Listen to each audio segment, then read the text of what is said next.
अनिल डडवाल जी के साथ जो भी बात हुई वो गलत है। और जो एंट्री टैक्स की बात है वो एंट्री टैक्स तो पीछे 40 साल से लगता आ रहा था, लेकिन पंजाब के जो एडजॉइनिंग क्षेत्र हैं वहाँ हमारी सरकार विचार कर सकती है कि किस प्रकार से इतना ज़्यादा ना बढ़ाया जाए। सर, फंड्स की कमी को लेकर जिस तरह से आप बड़े फैसले ले रहे हैं, कैबिनेट रैंक वापस ले गए, उसके बाद आपने सैलरी रिडक्शन भी किया 20%, क्या सरकारी कर्मचारियों की? देखिए, ये सब अभी पॉलिसी डिसीजन है, कुछ चीज़ें अभी बताई नहीं जाती हैं, चर्चा में होती है। और किस तरह हमारा दायित्व ये बनता है, किसी भी सरकार का दायित्व ये होना चाहिए कि वो प्रदेश को आत्मनिर्भरता की ओर ले जाए। कई फैसले लिए जाएंगे, मैंने आपको कहा है, ये अभी शुरुआत है, आगे आने वाले समय में आप और फैसलों को भी देखेंगे। धन्यवाद।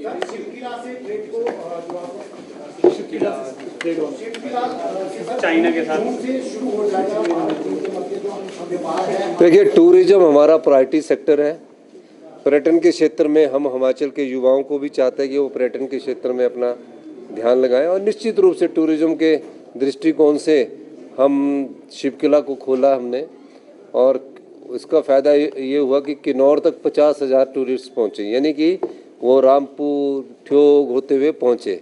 तो कितना जगह वो रुके होंगे, किस प्रकार हमारा रेवेन्यू बड़ा होगा, इन सब दृष्टिकोण से शिवकला के बारे में जो भी और किया जा सकता होगा उसको करेंगे। धन्यवाद।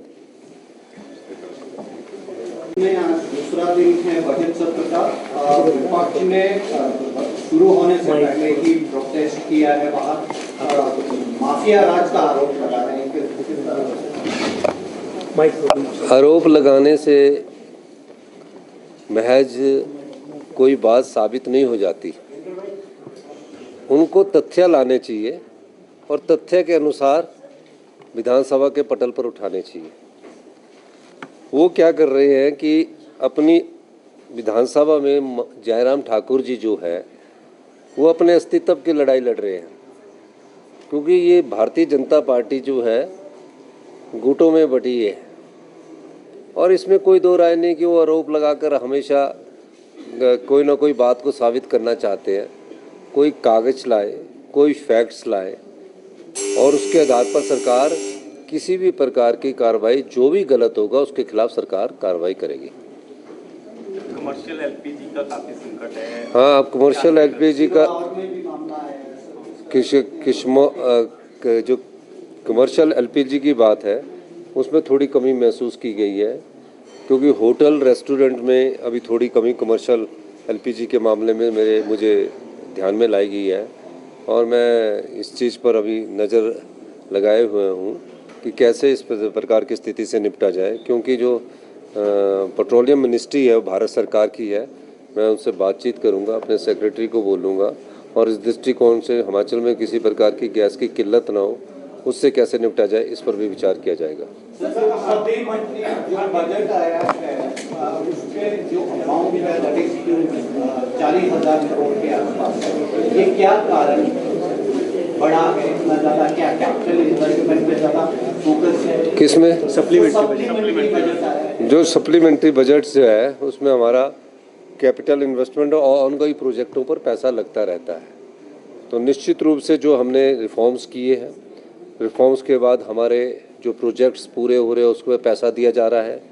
और हमने ये रखा है कि जो भी प्रोजेक्ट्स पूरे हो रहे हैं 70% से ऊपर, 80% से ऊपर, उनको पूर्ण करने की दिशा में हमने स्पीड अप काम किया है।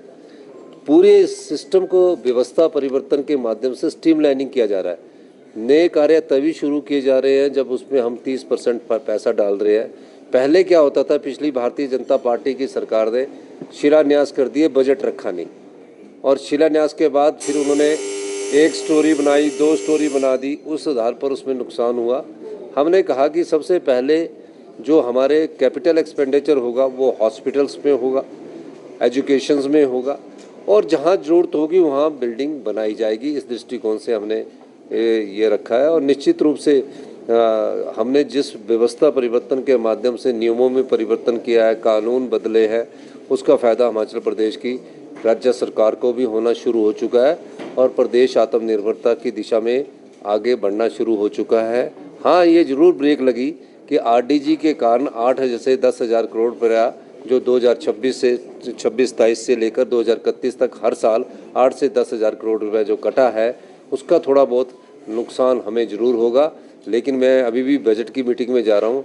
हमने कैसे भरपाई करनी है और कैसे प्रदेश को अपने पांव पर खड़ा करना है, इस दृष्टिकोण से हमारी सरकार आने वाले बजट में आपको कुछ झलकियाँ देखने को मिलेगी, ये मैं कहना चाहता हूँ। कुछ ज्वेलरी से पहनी नहीं जाती, वो आने वाली पीढ़ियों की पहचान होती है।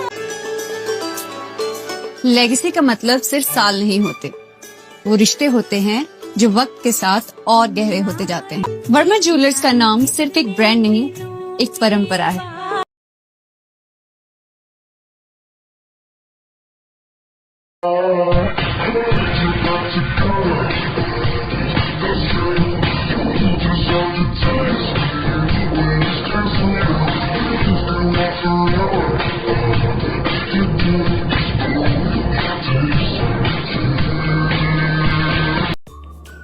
Namaskar, I'm Alka Bharadwaj, Principal Gurukul International School, Kunihar. At Gurukul, we offer NEP-oriented modern education for the holistic development of your child. Admissions open now. Give your child the better foundation they deserve.